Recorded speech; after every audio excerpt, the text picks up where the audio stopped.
Hello friend, तो कैसे हो आप सभी। स्वागत करते हैं आप सभी कई वर्ष जी को इसमें। तो फ्रेंड, जो वैकेंसी आया हुआ है बिहार एसएससी इंटर लेवल का, जो कि 11,098 पदों पर वैकेंसी आया हुआ है, इसके लिए आज से आप सभी के लिए एक सेट शुरू किया जा रहा है, जिसमें कि आप सभी को daily history, geography, polity, economy, उसके बाद जो कि फिजिक्स, केमिस्ट्री और बायो, प्लस में जो कि विविध का सेक्शन जो रहने वाला है, और करंट अफेयर, ये सभी को मेंशन करके ये आपको सेट दिया जाएगा। तो आप सभी इस सेट को कंप्लीट सॉल्व कर सकते हैं। बिल्कुल जो सिलेबस है उसी सिलेबस के आधार पे आपको प्रोवाइड किया जाएगा।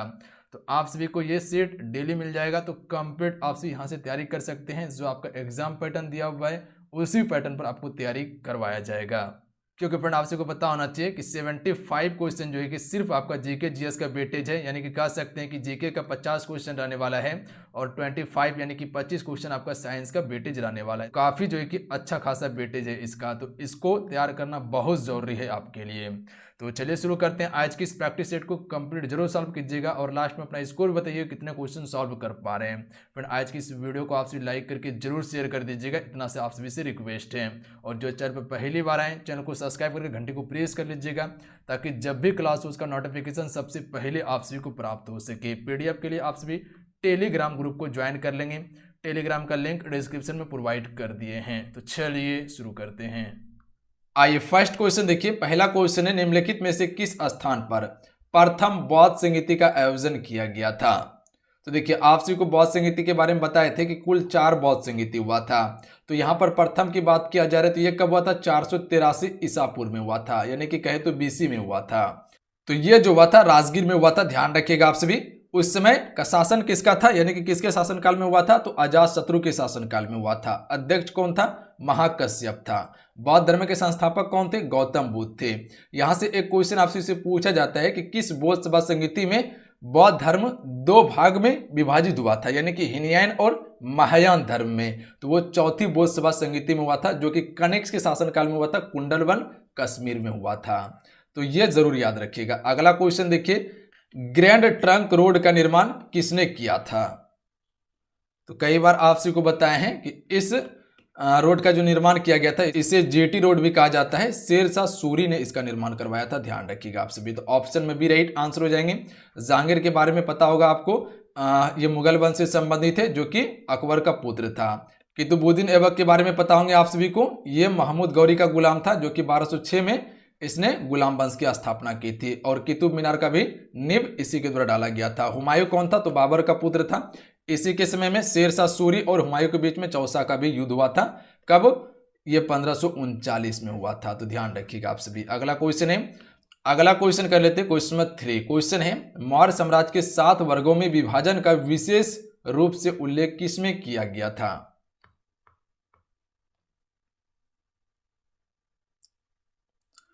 तो right answer option number D हो जाएंगे, मेगास्थनीज की इंडिका नामक पुस्तक में किया गया है। ध्यान रखिएगा। तो यहां से क्वेश्चन आपसे से पूछा जाता है, इंडिका नामक पुस्तक के लेखक कौन थे? तो मेगास्थनीज इसके लेखक थे। ये सेल्यूकस निकेटर के राजदूत थे। कौन? मेगास्थनीज, जो चंद्रगुप्त मौर्य के समय में भारत आए हुए थे। तो इसका ऑप्शन नंबर क्या हो जाएगा? डी राइट आंसर रहेंगे। अगला क्वेश्चन है, निम्नलिखित में से कौन से व्यापारी पहले भारत आए थे? इनमें से कौन सा व्यापारी पहले भारत आया था? तो हम सभी कह सकते हैं पुर्तगाल। पुर्तगाल सबसे पहले भारत आए हुए थे। आने वाला कौन था? Vasco da Gama. कब आया था? 1498 ईस्वी में। पहुंचा कहां था? कालीकट बंदरगाह पर। ध्यान रखिएगा आप सभी। तो option number D right answer हो जाएंगे। अगला क्वेश्चन है, तुगलक वंश का संस्थापक कौन था? चलिए इस क्वेश्चन का राइट आंसर आपसे बताएंगे। फ्रेंड, आपसे वीडियो को लाइक करके शेयर जरूर कीजिएगा। आपका एक लाइक मोटिवेट कराता है। देखिए, ये जो कंटेंट तैयार करते हैं आप सभी के लिए काफ़ी ज़्यादा मेहनत करते हैं, तो इतना सा काम आप सभी जरूर कीजिए। जहां तक होता है हम कोशिश करते हैं आप सभी के लिए। आप सभी का फर्ज एक ही है कि सिर्फ वीडियो को लाइक कर दीजिए, और जो चैनल पे पहली बार आए चैनल को जरूर सब्सक्राइब कर लीजिए आप सभी, और घंटे को प्रेस कर लीजिए। चलिए इस क्वेश्चन का राइट आंसर बताएंगे। तो राइट आंसर ऑप्शन में भी जाएगा गयासुद्दीन तुगलक। ध्यान रखिएगा आप सभी। तुगलक वंश का संस्थापक कौन था? गयासुद्दीन तुगलक था। अगला क्वेश्चन है, निम्नलिखित में से कौन सा पुस्तक यानी कि लेखक सही सुमेलित थे? पुस्तक और लेखक। तो राइट आंसर ऑप्शन में जाएंगे इंडियन स्ट्रगल। जो फ्रेंड, ये सुभाष चंद्र की पुस्तक है, यानी कि सुभाष चंद्र बॉस के द्वारा ये लिखा गया पुस्तक है। तो ये क्या है, सही है। बाकी बात जितने ऑप्शन है ये क्या है आपका गलत है। इंडिया डिवाइडेड ये किसकी पुस्तक है, ये डॉक्टर राजेंद्र प्रसाद की पुस्तक है। इंडिया विंस फ्रीडम ये मौलाना अबुल कलाम आजाद की पुस्तक है। अनहैप्पी इंडिया ये किसकी पुस्तक है, तो लाला लाजपत राय की पुस्तक है, ध्यान रखिएगा आप सभी, लाला लाजपत राय की पुस्तक है। अगला क्वेश्चन है, महात्मा गांधी ने दांडी यात्रा किस आश्रम से प्रारंभ की थी। ए राइट आंसर है साबरमती आश्रम से प्रारंभ की थी 1930 में। तो ध्यान रखिएगा आप सभी, याद रहेगा आप सभी को 12 मार्च 1930 को शुरू किया था। तो कभी कभी डेट भी पूछ लिया जाता है, तो डेट को भी जरूर याद रख लीजिएगा। अगला है, भारतीय राष्ट्रीय कांग्रेस की स्थापना के समय भारत का गवर्नर जनरल कौन था।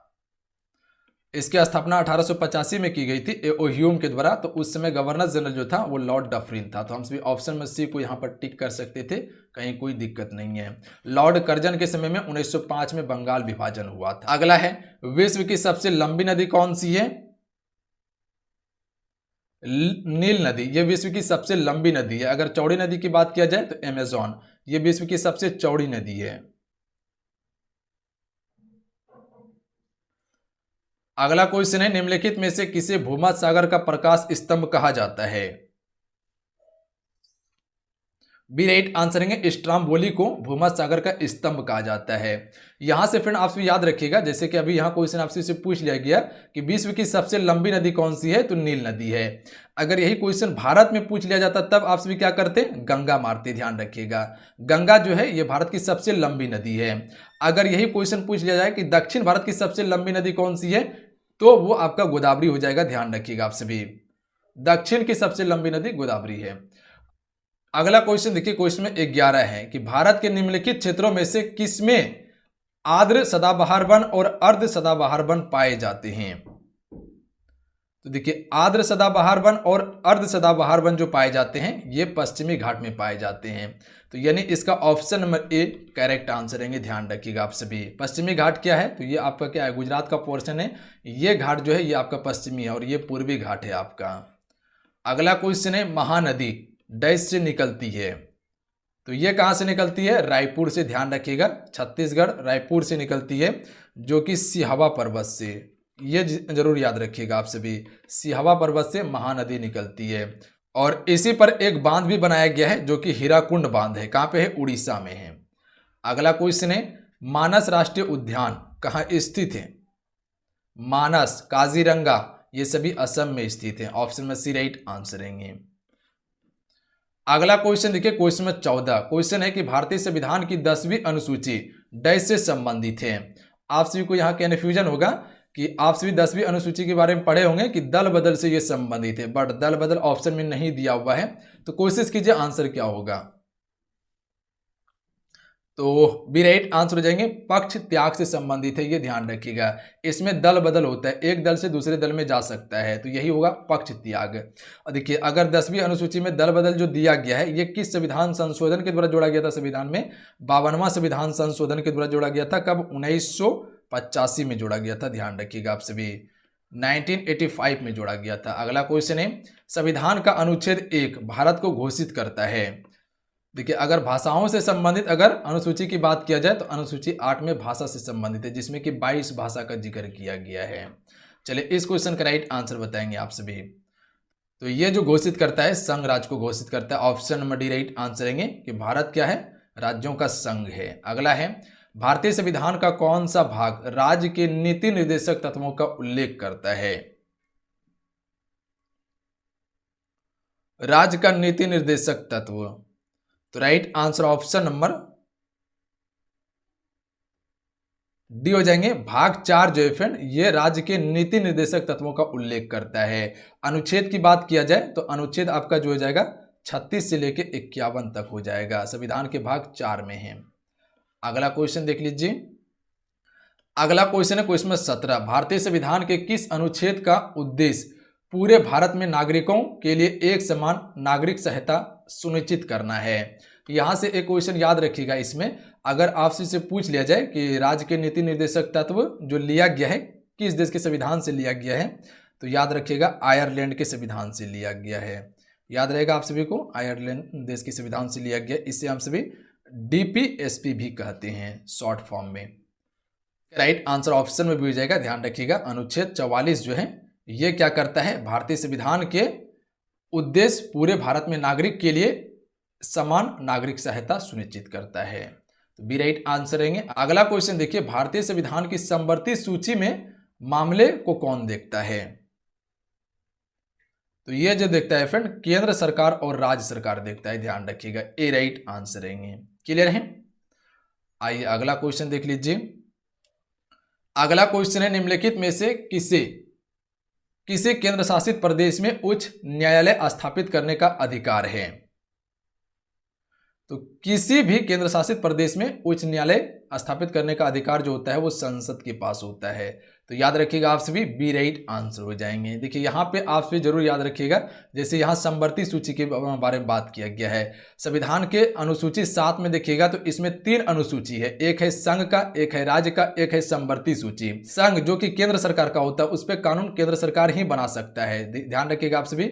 संघ जो होता है इस पर केंद्र सरकार कानून बनाएगा, और राज्य जो होता है इस पर राज्य सरकार कानून बनाएगा। बट समवर्ती सूची जो होता है इसमें दोनों बना सकता है, केंद्र और राज्य दोनों, बट सबसे पहले मान्यता केंद्र सरकार को ही दिया जाता है। अगला क्वेश्चन देखिए, निम्नलिखित में से कौन अविश्वास प्रस्ताव के बारे में सही नहीं है? तो सी राइट आंसर रहेंगे, इसे लोकसभा और राज्यसभा दोनों में पेश किया जा सकता है, ये सही नहीं है। सही क्या है, इसे केवल मंत्रिपरिषद के विरुद्ध ही पेश किया जा सकता है, ये सही है। उसके बाद देखिए, प्रस्ताव पारित होने के लिए 50 सदस्यों के समर्थन की आवश्यकता है, ये भी सही है। यदि यह पारित हो जाए तो मंत्रिपरिषद को कार्यालय से इस्तीफा देना होगा, ये भी सही है। तो सही क्या नहीं है, ऑप्शन नंबर सी अविश्वास प्रस्ताव के बारे में।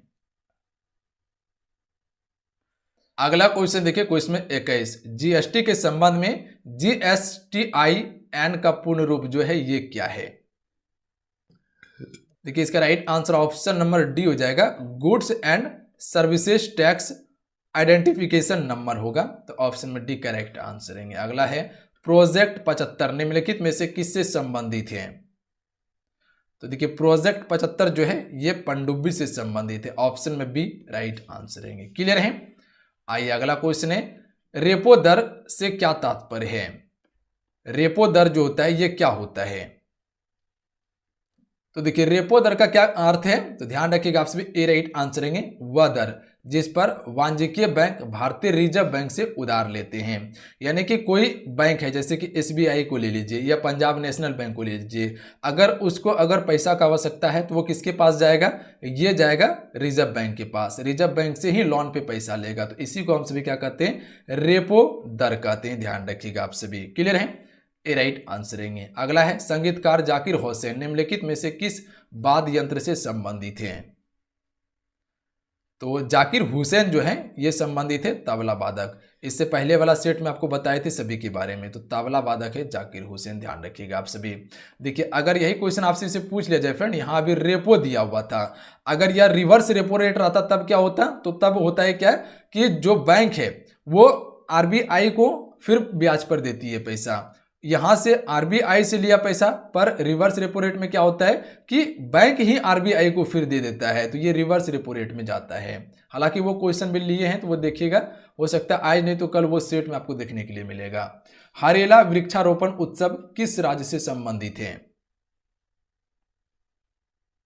ये उत्तराखंड से संबंधित है फ्रेंड। अगला है, ग्रीष्मकालीन ओलंपिक खेल 2024 की मेजबानी किस शहर में होनी है?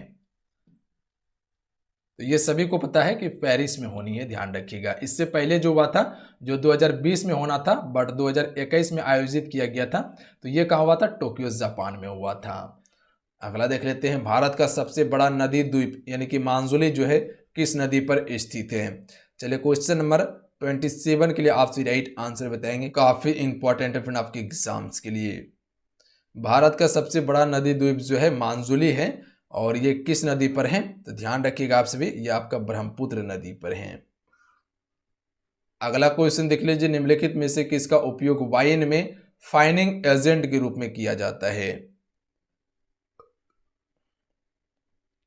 तो वाइन में फाइनिंग एजेंट के रूप में जो किया जाता है जिलेटिन का किया जाता है, ध्यान रखिएगा आप सभी।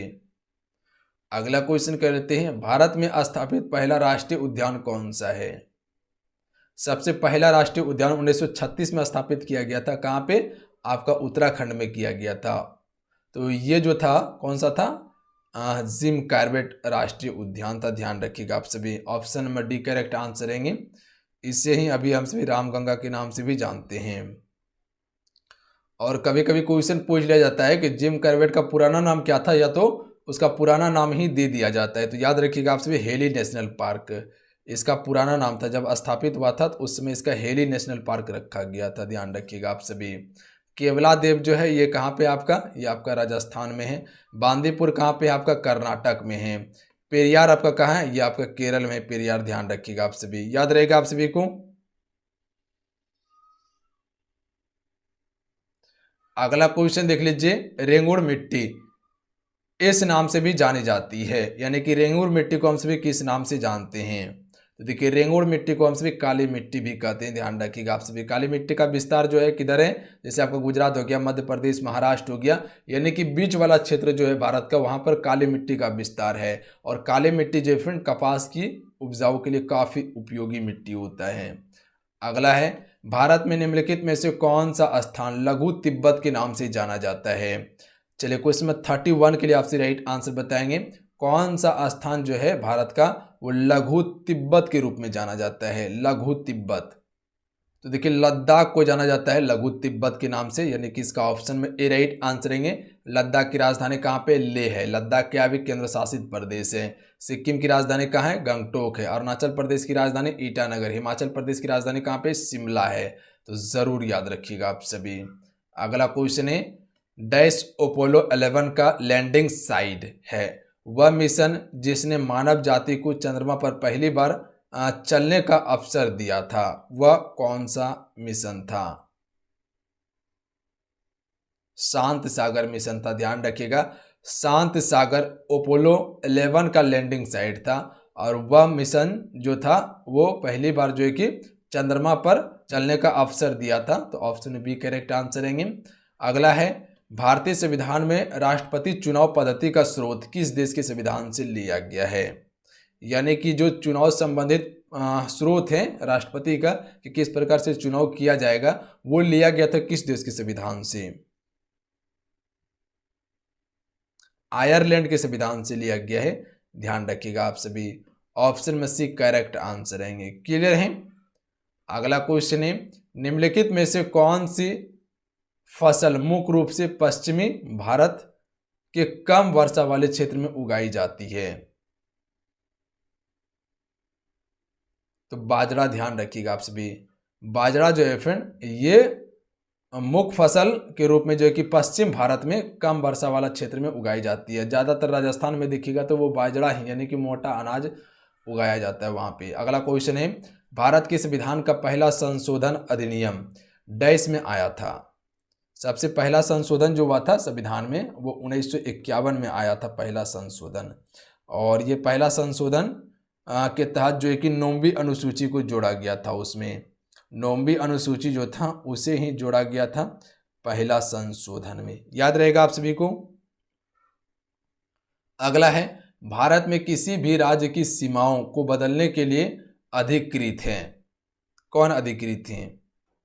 तो राइट आंसर ऑप्शन में ढूंढेंगे संसद, जो है कि फ्रेंड किसी भी राज्य का सीमा या नाम बदल सकता है, ये अधिकार संसद के पास है। अगला है, भारत के संविधान के किस अनुच्छेद में कहा गया है कि भारत का एक राष्ट्रपति होगा?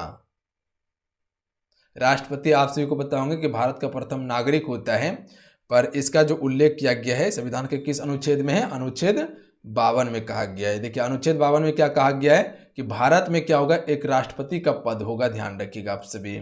अगला है, 200 रुपये के बैंक नोट पर किसका रूपांकन किया गया है? रूपांकन छपा है। आपसे 200 रुपये का नोट चलाए होंगे, पीछे बगल देखिएगा तो कुछ आकृति छपा हुआ है। तो कौन सा स्तूप है? सांची का है। तो याद रखिएगा, तो 200 के पीछे जो छपा हुआ है वो सांची का स्तूप छपा हुआ है। सांची का। याद रहेगा आप सभी को। लाल किला किस में छपा हुआ है, तो आप सभी को पता होगा 500 का जो नोट है 500 में छपा हुआ है, ये हो गया 200 का। इसके अलावा याद रखिएगा, वो भी बता ही देते आपको, तो क्लियर रहिएगा आप सभी। देखिए याद रखिएगा आप सभी, अगर पूछ लिया जाए कि 10 रुपया के पीछे कौन सी आकृति है, तो कोणार्क का जो सूर्यदेव का मंदिर है, कोणार्क का सूर्यदेव का मंदिर जो उड़ीसा में है, इसे हम सिर्फ पेगोड़ा के नाम से भी जानते हैं, इसकी आकृति छपा हुआ है। ध्यान रखिएगा आप सभी, याद रहेगा आप सभी को, इसकी आकृति है किस पे, 10 रुपया पर। इसके अलावा अगर आपसे से पूछ लिया जाए कि 20 रुपया जो नोट है, इसके पीछे में कौन सी आकृति है, तो एलोरा का आकृति है। ध्यान रखिएगा आप सभी, एलोरा की आकृति है, एलोरा की गुफा का, जो आपका महाराष्ट्र में है। उसके बाद अगर कोई पूछ लिया जाए कि 50 रुपए के पीछे कौन सी आकृति है, तो रथ के साथ जो है हम्पी की आकृति है। ध्यान रखिएगा आप सभी, हम्पी किसकी राजधानी थी, विजयनगर साम्राज्य की राजधानी थी। 100 रुपया पर, 100 रुपया पर जो है रानी का वाव है, रानी का वाव, ध्यान रखिएगा, या रानी की वाव है, इसकी आकृति बनाया गया है। ध्यान रखिएगा आप सभी। अगर आपसे से पूछ लिया जाए कि 2000 पर, 2000 के नोट पर किसकी आकृति है, तो मंगलयान की आकृति है। तो ये सभी को पता होगा कि ये चर्चा में थे आपका। तो बाकी बात इधर ये हो गया और इधर ये हो गया, तो इसे जरूर याद रख लीजिएगा। अगला क्वेश्चन है, किस बैंक को अंतिम उपाय का ऋणदाता कहा जाता है।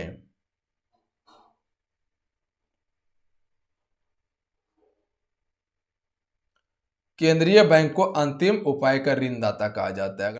अगला क्वेश्चन देखिए, इसरो का आदित्य L1 मिशन एक है, तो ये एक सौर मिशन है। ग्रीन हाउस प्रभाव निम्न में से संबंधित है, तो ये किससे संबंधित है, भूमंडलीय ऊष्मीयकरण से संबंधित है, ग्रीन हाउस गैस। पुष्कर मेला का आयोजन किस राज्य में होता है फ्रेंड, चले बताएंगे आप सभी। पुष्कर मेला जो लगता है ये किस राज्य में लगता है, राजस्थान में लगता है पुष्कर मेला। याद रहेगा आप सभी को। अगला क्वेश्चन देख लीजिए, निम्नलिखित में से कौन सा स्थान बौद्ध धर्म से संबंधित नहीं है। इनमें से कौन सा स्थान जो है बौद्ध धर्म से संबंधित नहीं है, तो देखिए सोमनाथ, सोमनाथ बौद्ध धर्म से संबंधित नहीं है, जबकि नालंदा, सारनाथ और बोध गया ये सभी क्या है, बौद्ध धर्म से संबंधित है। सोमनाथ में आपका शिव देवता का मंदिर है, जो कि आपका गुजरात में पड़ता है, सोमनाथ का मंदिर। इसी मंदिर पर आक्रमण किया था महमूद गजनवी ने 1025 ईस्वी में। अगला है, कौन सा क्षेत्र भारतीय अर्थव्यवस्था की रीढ़ है। तो भारतीय अर्थव्यवस्था की अगर रीढ़ की बात किया जाए, तो कृषि क्षेत्र जो होता है ये भारतीय अर्थव्यवस्था का क्या है, रीढ़ माना जाता है। तो यानी इसका ऑप्शन नंबर क्या हो जाएगा, ए राइट आंसर हो जाएगा। अगला क्वेश्चन कर लेते हैं, क्वेश्चन नंबर 43, महात्मा गांधी को राष्ट्रपिता की उपाधि किसने दी थी। इसे जरूर याद रखिएगा आप सभी, काफी इंपॉर्टेंट है आपके एग्जाम्स के लिए। तो महात्मा गांधी को राष्ट्रपिता की जो उपाधि दी थी, सुभाष चंद्र बोस ने। अगला क्वेश्चन कर लेते हैं, अलकनंदा नदी किस हिमनद से निकलती है। तो राइट आंसर ऑप्शन में जाएंगे, संतोपत हिमनद से अलकनंदा नदी निकलती है। अगला है, भारत के पहले स्वदेशी विमान वाहक पोत IAC का नाम क्या है। तो भारत का पहला स्वदेशी विमान पोत जो है, इसका नाम क्या था, तो राइट आंसर ऑप्शन में डी रहेंगे, INS विक्रांत था। याद रहेगा। अगला है, निम्नलिखित में से कौन सा संयुक्त राष्ट्र संघ का मुख्य अंग नहीं है। देखिए संयुक्त राष्ट्र संघ की स्थापना 1945 में की गई थी और इसका मुख्यालय कहाँ पे है, न्यूयॉर्क शहर में है। तो इसमें जो है कि कौन सा संयुक्त राष्ट्र संघ का मुख्य अंग नहीं है। Right answer option number D हो जाएंगे, अंतर्राष्ट्रीय श्रम संगठन। ये संयुक्त राष्ट्र संघ का मुख्य अंग नहीं है, जबकि सुरक्षा परिषद, अंतर्राज्यीय न्यायालय, महासभा हो गया, तो ये सभी क्या है, संयुक्त राष्ट्र संघ का मुख्य अंग है। देखिए संयुक्त राष्ट्र संघ का जो कि फ्रेंड कुल 6 मुख्य अंग है, कौन कौन सा, तो एक सुरक्षा परिषद हो गया, एक अंतर्राष्ट्रीय न्यायालय हो गया, महासभा हो गया, और उसके बाद जो कि फ्रेंड एक न्यास परिषद है। ध्यान रखिएगा आप सभी, एक न्यास परिषद है या न्यासी परिषद कर लीजिएगा आप सभी। उसके बाद जो कि अंतर्राज्यीय न्यायालय, अंतर्राज्यीय न्यायालय, उसके बाद जो कि फ्रेंड आर्थिक एवं सामाजिक परिषद है। ध्यान रखिएगा आप सभी, आर्थिक एवं सामाजिक परिषद, और उसके बाद जो कि फ्रेंड आपका सचिवालय है। याद रहेगा आप सभी को, लिख देते हैं सचिवालय, और उसके बाद क्या बताया आपको, आर्थिक और सामाजिक परिषद। तो ये कुल 6 अंग हैं किसका, संयुक्त राष्ट्र संघ का। अगला है माइकल जैक्सन किस क्षेत्र में एक प्रतिष्ठित व्यक्ति थे? राइट आंसर ऑप्शन में समझेंगे पॉप संगीत में प्रतिष्ठित व्यक्ति थे। कौन? माइकल जैक्सन थे कर लीजिएगा, क्योंकि अब माइकल जैक्सन नहीं है। अगला है इनमें से कौन सा राज्य भारत के स्पाइस गार्डन के रूप में भी जाना जाता है? तो स्पाइस गार्डन जो कहा जाता है केरल को कहा जाता है भारत में। चार मीनार कहां पर स्थित है फ्रेंड? चलिए बताएंगे आप सभी। तो ये कहां पे? हैदराबाद में है। सिकंदराबाद और आपका हैदराबाद दोनों को जुड़वा शहर कहा जाता है। मधुमलाई राष्ट्रीय उद्यान कहां स्थित है? तो मधुमलाई है आपका तमिलनाडु में। अगला क्वेश्चन देखिए, अगला क्वेश्चन ये है कि स्वपोषी जीवों की ऊर्जा और कार्बन आवश्यकताओं को डैश के द्वारा पूरा किया जाता है। चलिए क्वेश्चन में 51 के लिए आपसे राइट आंसर बताएंगे। राइट आंसर ऑप्शन में से जाएंगे प्रकाश संश्लेषण के द्वारा किया जाता है। ध्यान रखिएगा आप सभी, सी करेक्ट आंसर रहेंगे। अगला क्वेश्चन कर लेते हैं। क्वेश्चन में 52 क्वेश्चन है आयोडीन डैश के संश्लेषण के लिए आवश्यक है। तो आयोडीन जो है ये किसके संश्लेषण के लिए आवश्यक होता है? तो हम सभी कह सकते हैं थायरॉक्सिन के लिए होता है। ध्यान रखिएगा आप सभी, ऑप्शन में सी राइट आंसर रहेंगे। देखिए आयोडीन की कमी से कौन सा रोग हो जाता है? घेंगा रोग हो जाता है। तो ध्यान रखिएगा आप सभी, सी राइट आंसर रहेंगे। अगला क्वेश्चन है निम्न में से कौन सा विटामिन समान रूप से गुर्दे में बनता है?